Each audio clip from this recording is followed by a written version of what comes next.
안녕하십니까, 황 목사입니다. 지금 비밀의 제 번외편을 만들려고 하고 있어요. 우리 비밀의 제가 한국 시간으로는 일요일 오전 11시에 방송이 되지 않습니까? 저는요, 토요일 저녁 8시입니다. 여름에는 9시고 겨울엔 8시가 되는데, 지금 여기 시간으로 화요일 아침입니다. 아침 6시쯤 됐는데, 여러분들과 말씀을 좀 나눠야 되겠다 싶어서 이렇게 번외편을 만듭니다. 뉴스앤조이 기사를 보니까 목회자들과 평신도라고 하는 분들의 생각을 좀 물었어요. 여러 가지 질문을 하고 또 답을 듣고 그랬는데 그 기사를 읽고 여러분들과 말씀을 좀 나눠야 되겠다 싶어서 이렇게 번외편을 만듭니다. 그리고 이번에는 제가 전화기를 한번 사용을 해서 이렇게 만들고 있습니다. 왜 그러냐 하면 이 전화기로 만들었을 때 화질과 음질이 어떨까 한번 시험을 해보는 거예요. 이게 그냥 우리가 볼 때는 괜찮은데 유튜브로 이 파일을 올렸을 경우도 음질과 화질이 괜찮은가 싶어서 말이죠.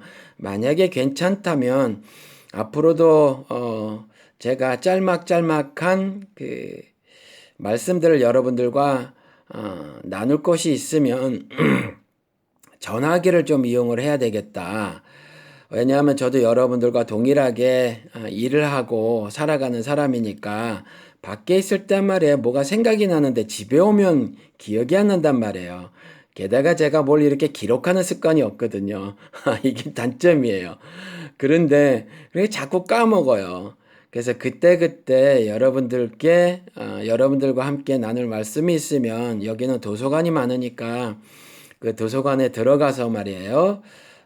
도서관에 또 방이 있어요. 거기 들어가서 짤막짤막하게 여러분들과 나눌 말씀을 좀 나눠야 되겠다 싶어서 이렇게 전화기로 한번 만들어 봅니다.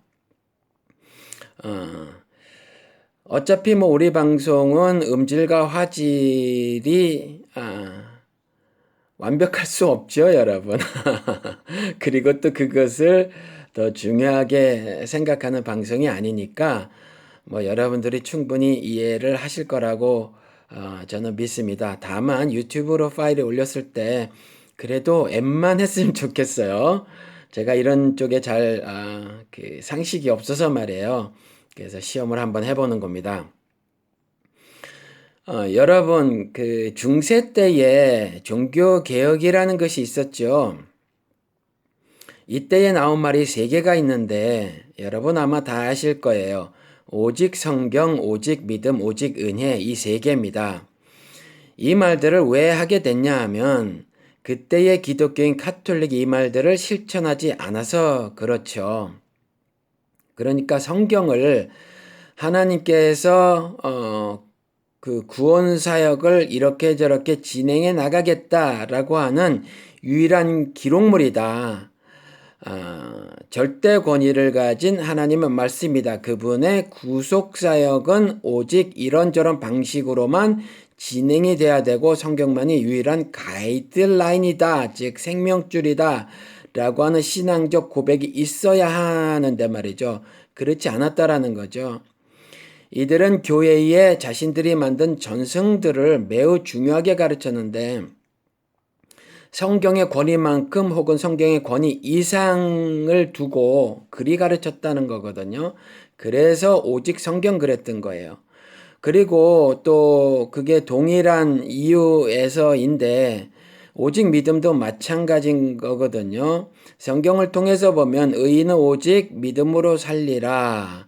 그러니까 믿음으로 의롭게 되는 거잖아요. 믿음으로 구원에 이르게 되는 건데 이들은 칠성사를 비롯한 자신들이 만든 교회 내의 가르침들을 따라 지켜 살게 함으로 구원에 이르게 된다. 이렇게 가르쳤단 말이에요. 그래서 오직 믿음 그랬던 거거든요. 우리가 다 아는 것이 면죄부를 팔아먹은 사건이잖아요. 지옥에 가기 전에 연옥에 머무르게 된다. 이게 가톨릭의 가르침이고 함부로 가르쳤던 거죠. 그와 같은 교리를 만들었는데 아무튼 연옥에 처해져 있는 사람들을 일가 친척이나 친구들이 면죄부를 살 경우 그 영혼을 연옥에서 건져 올릴 수 있다. 이랬단 말이에요. 그러니까 구원을 면죄부를 사고 파는 것으로 이룰 수 있다. 이렇게 가르쳤단 말이에요. 그래서 오직 믿음 그랬던 거죠. 여러분들 이 말씀을 명심하셔야 됩니다. 의인은 오직 믿음으로 사는 겁니다. 그리고 오직 은혜 이것도 또 마찬가지죠.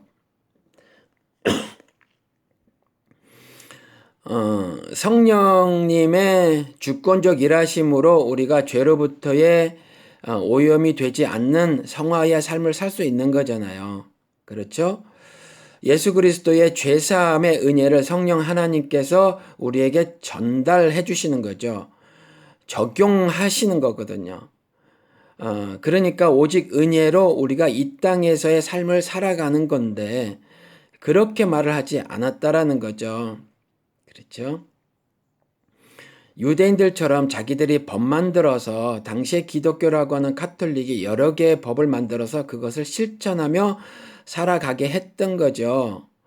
그래서 조금 더 자신들의 어떤 노력을 하는 것으로 신자로서의 삶을 사는 거다 이렇게 가르쳤단 말이죠.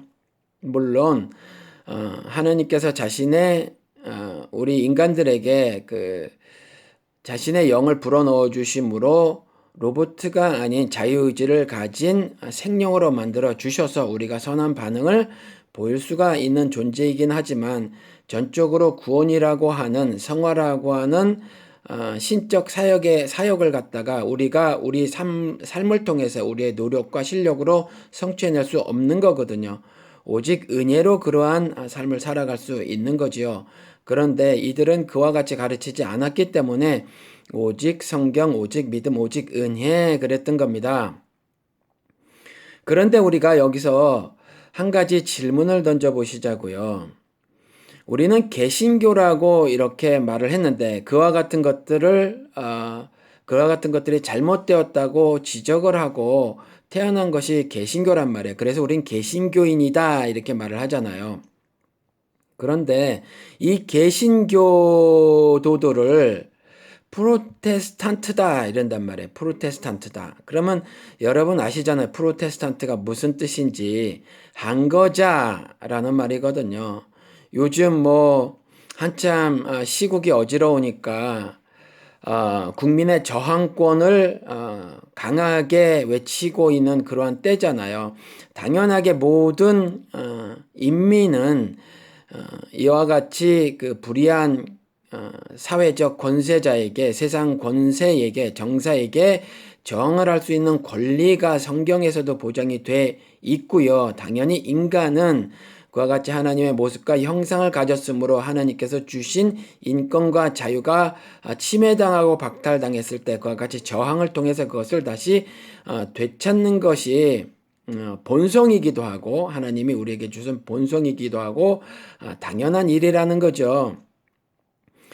그러니까 그때 당시의 기독교인 카톨릭이 그 어마무시한 권력을 독점을 했잖아요. 그리고 그 권력을 사유화했단 말이에요. 그리고 사유한 그 권력을 가지고 전횡을 일삼았어요.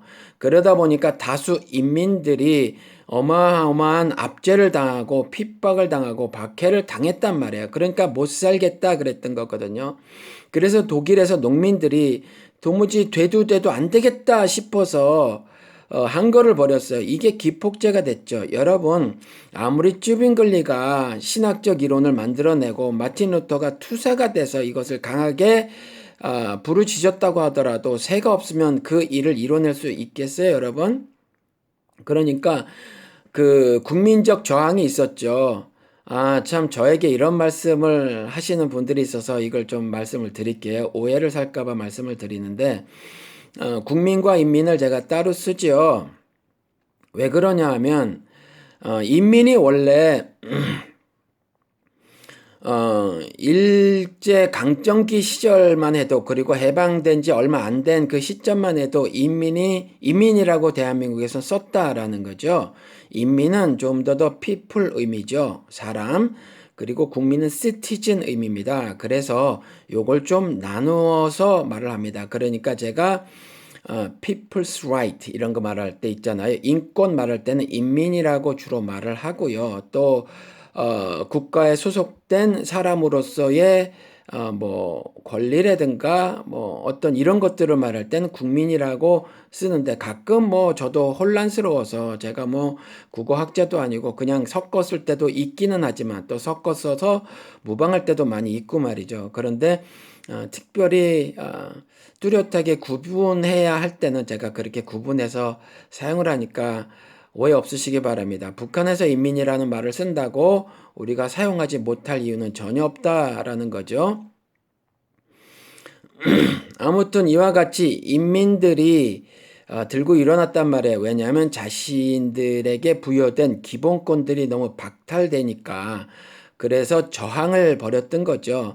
그때 왕족, 귀족, 또 종교 귀족들이, 그리고 당시에는 교황이라고 하는 사람들이 왕권을 넘어 정말 세상의 모든 정사와 권세를 다 들어쥐고 있었으니까. 그리고 그 교황 을 중심으로 한 그 특정 세력이 권력을 모두 가지고 독점을 하고 있었고, 조금 전에 말씀드린 것처럼 그것을 사유화하고 사유화한 그 어마무시한 권력을 가지고 전행을 일삼고 했으니까 다수 인민이 정말 그 삶이 말이야 매우 핍절했고 살아내기가 정말 어려운 그러한 형국이어서 그 저항을 했던 거거든요. 그것이 이제 기폭제가 됐다라는 겁니다.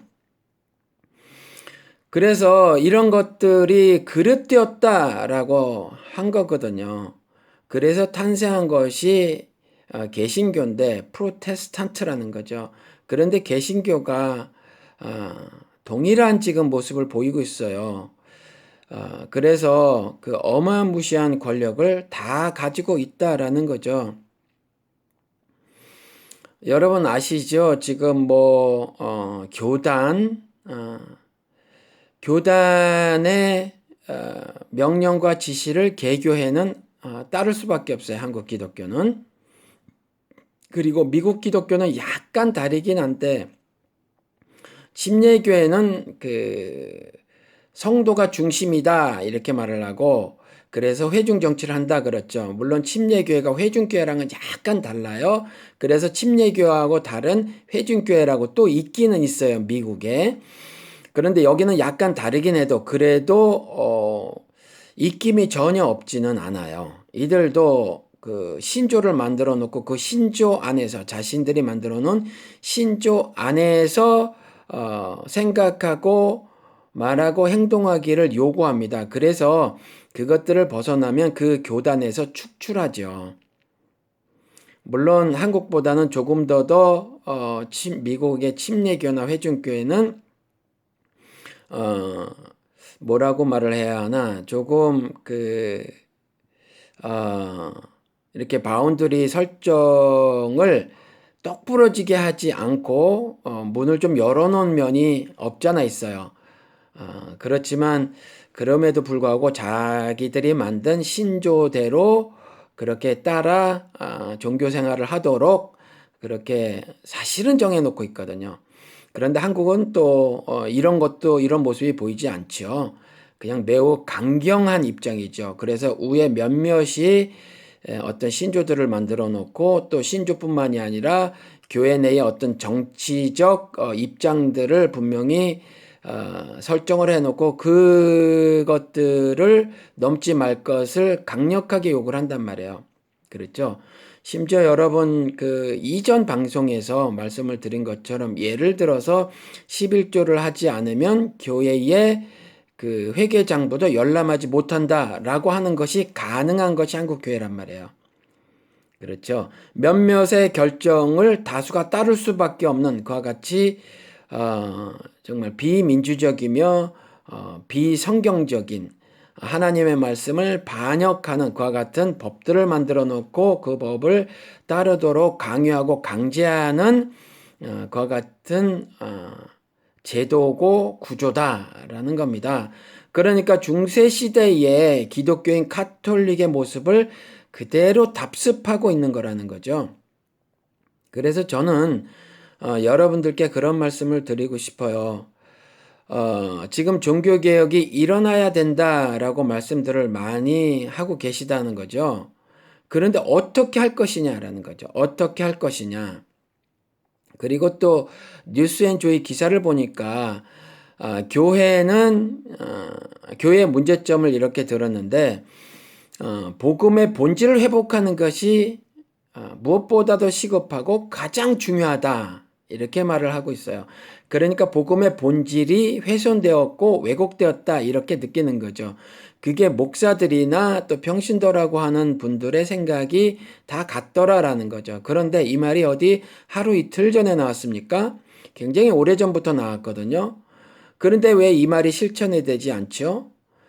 이 이유는 저는 개인적으로 두 가지라고 생각이 들어요. 첫 번째는 뭐냐면 가장 중요한 건데 복음의 본질을 회복하는 것이 무엇이냐에 대해서 고민을 하고 있지 않다라는 거죠. 그저 회복하자라고만 말을 하고 있는 거예요.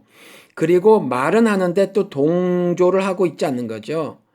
그러니까 종교개혁 때에 중세의 종교개혁 때에 다수 독일 농민이 이와 같이 참여했던 거와는 다르게 말은 하는데 참여하는 다수 신자가 없다라는 거죠. 다수의 신자들의 모습이 보이지 않는다. 소수가 그런 목소리를 내는지는 모르지만 그렇다라는 거죠.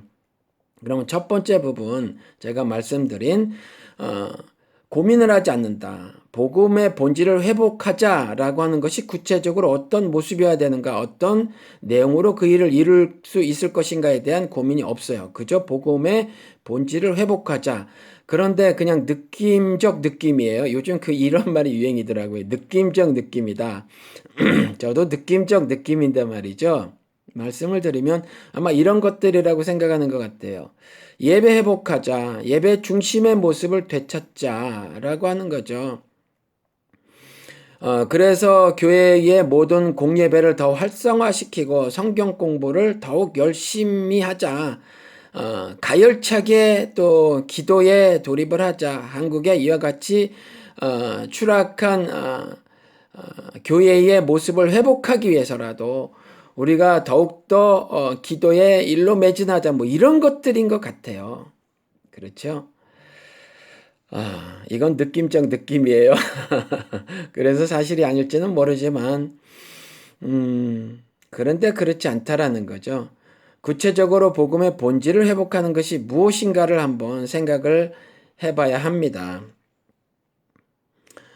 여러분, 저는 개인적으로 그렇게 생각을 해요. 말씀드린 것처럼, 중세 때에, 교황을 비롯한 권력을 독점한 특정 세력이 있거든요. 정말 어마어마한 권세를 가졌어요.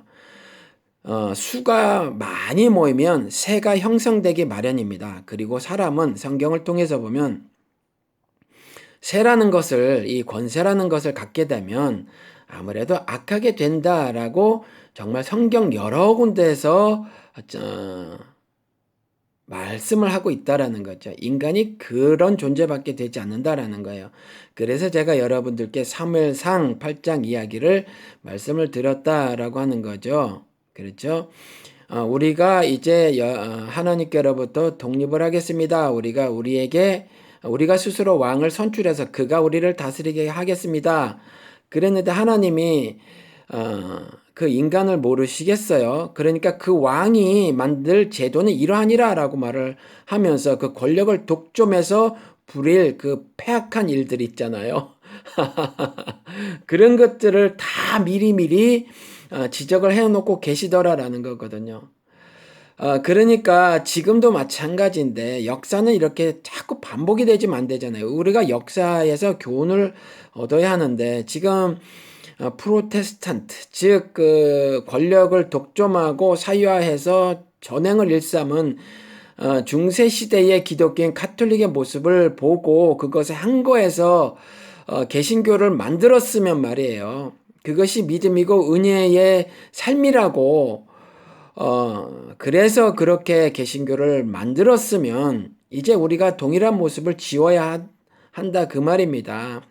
그러니까 다수가 모여서 권력을 집중시키는 그와 같은 제도를 적어도 기독교에서는 버리면 안 된다라는 거죠. 그래서 교단을 해체해 버려야 돼요, 여러분. 교단이라는 것을 해체하는 길만이 이와 같은 그 복음의 본질을 훼손하거나 왜곡하는 일을 막을 수 있다라는 거죠. 그리고 교단들이 모여서 한기총이나 한교회원 따위를 만들잖아요. 이것이 하나님 앞에 범죄라는 겁니다. 그러면 교회들의 연합은 어떻게 이룰 수 있는가? 교단이라는 정치 집단을 만드는 게 아니죠. 펠로우십을 만드는 거예요. 사람은 여전히 죄성을 가지고 있어서 펠로우십, 즉 친교, 친목단체로 만든다고 할지라도 말이에요. 여전히 악한 모습을 만들 가능성이 매우 농후하지만 그래도 그 모임의 성격을 권력을 최대한 주지 않는, 그러니까 가장 최소한의 결정만 할 수 있는 친교 단체, 친목 모임 등으로 만들어야 한다라는 거죠. 교단이 지금 권력을 독점을 하고 말이죠. 그래서 자기들이 신조와 그 다음에 그 교단의 정치적 입장을 내놓고 있잖아요. 그렇죠? 둘 이상 모여서 어떤 합의안을 내놓고 하는 것이 다 정치 행위니까. 그렇죠? 그와 같은 일을 하는데 그 친목단체, 친교단체 등으로 만들어서 그렇게 하지 말고 모든 그 정치적 결정은 그것이 신앙의 모습을 띠는 정치적 결정이 되는 거죠. 어떤 합의 같은 것들을 도출해서 그 시행을 하는 것. 이것은 전적으로 개교에 맡기도록 하는 거예요. 그리고 오직 연합해서 어떤 하느님의 일을 도모할 때만 그렇게 모이고 말이죠. 그런 친목단체 정도의 모습을 띄어야 한다. 그런 모습이어야만 한다라는 거죠. 그래서 자금의 교단을 해체하는 것이 복음의 본질에 가장 중요하고 핵심적인 일이며 첫 걸음이다라는 생각입니다. 당연하게 교단들의 모임인 한기총이나 한교연의 해체도 당연하죠. 그리고 더 나가서 교단이나 또 교단들의 모임인 한기총이나 한교연이 아니더라도 교회가 대형 교회가 되면 당연하게 또 새가 생길 수밖에 없거든요. 그러면 이 새를 가진 사람은 주로 목사가 되고 목사 주변에 목사의 생각과 뜻에 동조하는 그 교회 내의 권력을 독점하는 세력이 되겠죠. 개교의 세력이 어마무시한 건 우리가 그 여의도 순복음교회라든가 뭐 이 밖에 다른 대형 교회의 예를 들어서도 통해서도 우리가 알 수 있잖아요. 뭐 온누리 교회라든가 이런 교회를 통해서 보면 우리가 충분히 알 수 있다라는 거죠. 그러니까 이와 같이 대형 교회도 해체하는 것이 복음의 본질을 회복하는 첫 걸음이다라는 겁니다. 그리고 더 나가서 지금 한국 같은 경우는 신학교가 교단에 좌지우지 되고 있거든요. 그들의 그 정책에 그들의 노선에 따라서 신학교의 그 운영 방침이 결정이 돼요. 근데 그 운영 방침에 그들의 신학도 결정이 나버린단 말이에요.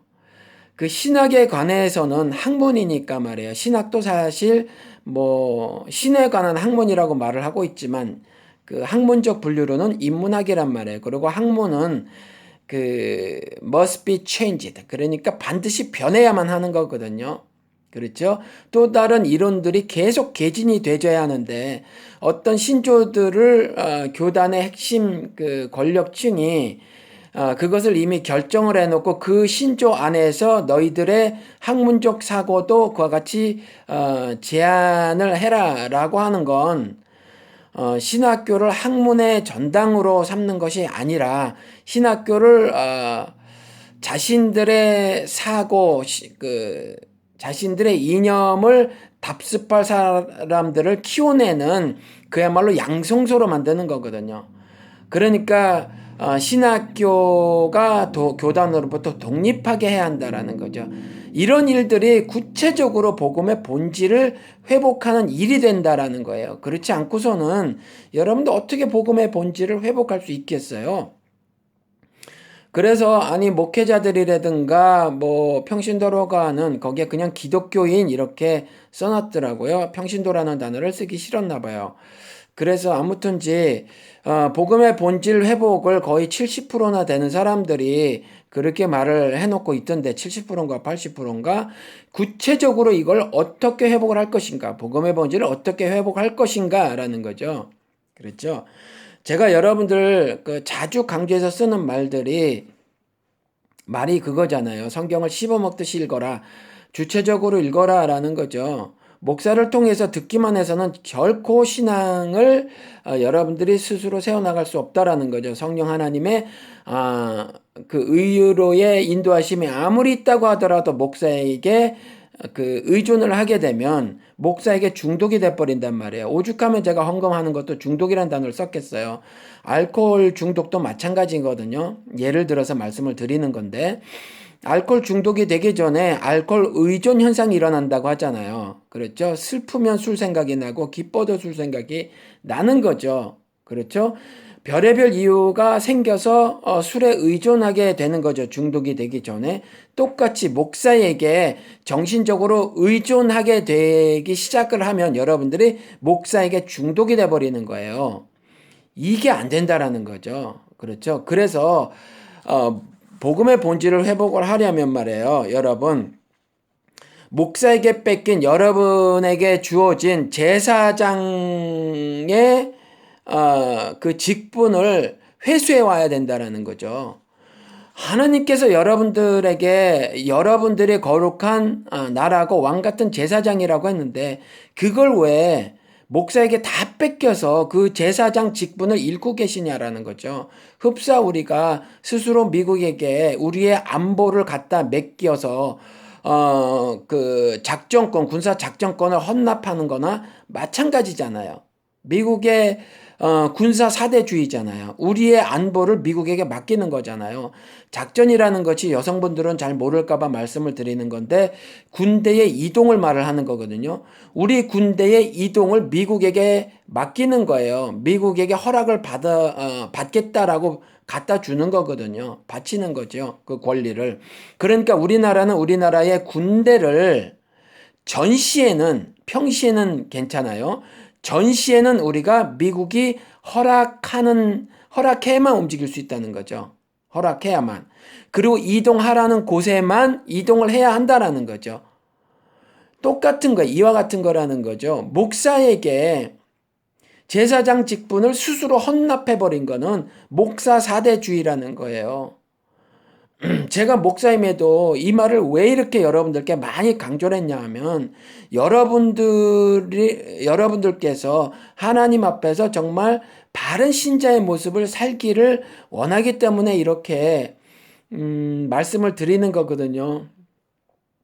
제가 다 자기들 팔자라고 말씀을 드리는 이유는 여러분들에게 여러분들을 정말 나를 살려주신 하나님의 사랑을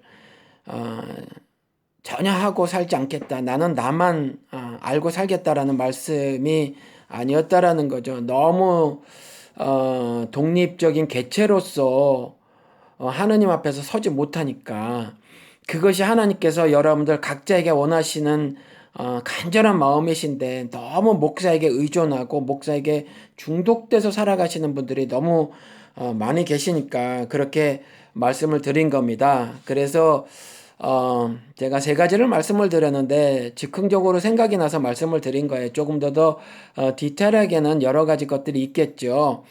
다시 정리해서 말씀을 드려볼게요. 복음의 본질을 어떻게 회복을 해야 되는가. 우리가 모여서 독일 농민들이 그랬던 것처럼 힘을 합해야 한다는 거죠. 그렇죠?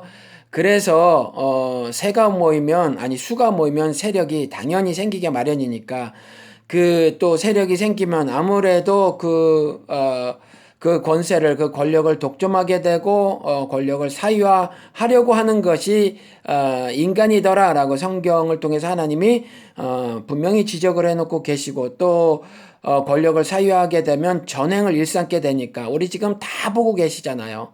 다 보고 계시잖아요. 그렇죠? 전횡을 일삼기 마련이니까 이런 것들을 혁파하기 위해서는 그러니까 복음의 본질을 회복하기 위해서 이런 것들을 혁파해야 되는데 구체적으로 무엇이냐면 교단이라고 하는 종교 정치 집단을 해체해야 하고 이것들의 모임인 한기총이나 한교연이라는 그 정치 집단 역시 해체해야 하며 대형교회는 당연히 해체해야 한다라는 거죠. 대형교회 해체는 그 분당 우리 교회처럼 하는 게 결코 아니에요. 어느 교인 몇쯤 띄워주고, 어디에 가서 지교회 세워주고, 뭐 이런 게 결코 아니에요. 그리고 또 뭐 교회를 세우려고 하면 우리 교회 예산을 떼줘가지고, 저기서 또 다른 대형교회를 세워주게 해주고, 뭐 이런 거 결코 아니에요. 그렇죠? 이런 것도 아니고 돈 욕심 안 내서 우리가 건물 소유하지 않고 학교를 빌려서 하겠다. 그렇지만 10,000명 넘는 교회는 어쩔 수 없다. 이런 거 결코 대형교회 해체 아니라는 거죠. 그렇죠? 그냥 교회가 10명, 20명, 30명 이상 넘지 않게 완전히 잘라버리는 것이 대형교회 해체입니다. 한 사람의 권력이 그것이 그 신앙적 권력, 종교적 권력이 되든지 아니면 그 밖에 다른 권력이 됐든지 한 사람의 권력이 다수에게 절대적 영향을 미치지 못하게 하는 것이 그것이 대형교회 해체예요. 그러니까 삼성의 이재용이 뭐 현대의 그 누구누구가 정치 일가가 그룹의 모든 일에 어마무시한 권력을 행사하는 거 그렇죠. 이걸 없애는 것이 재벌 해체잖아요. 그 회사들을 다 없애는 것이 아니라 동일하다라는 거죠.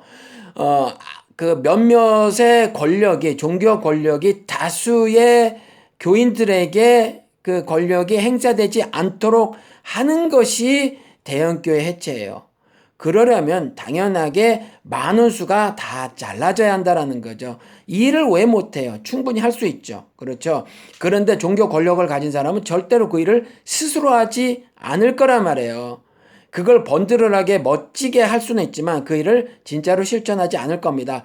독일 농민이 그랬던 것처럼 이것은 우리들이 해줘야 한다라는 거죠. 여러분들 자리나 떳떳하게 만든다고 하는 비하, 폄하의 의미를 담아서 평신도라는 말을 교황, 캐톨릭이 만들어낸 거예요. 그렇죠? 로마교회 종교 권력층이. 그러니까 여러분 그런 비하의 말을 들은 여러분들이 사실은 어떤 신분을 가진 사람이냐면 역할이 아니야. 이거는 신분. 어떤 신분을 가진 사람이냐면 하나님께서 너희들이 거룩한 나라요 왕 같은 제사장이다 그랬으니 그 제사장직을 목사로부터 도로 회수하시기 바랍니다.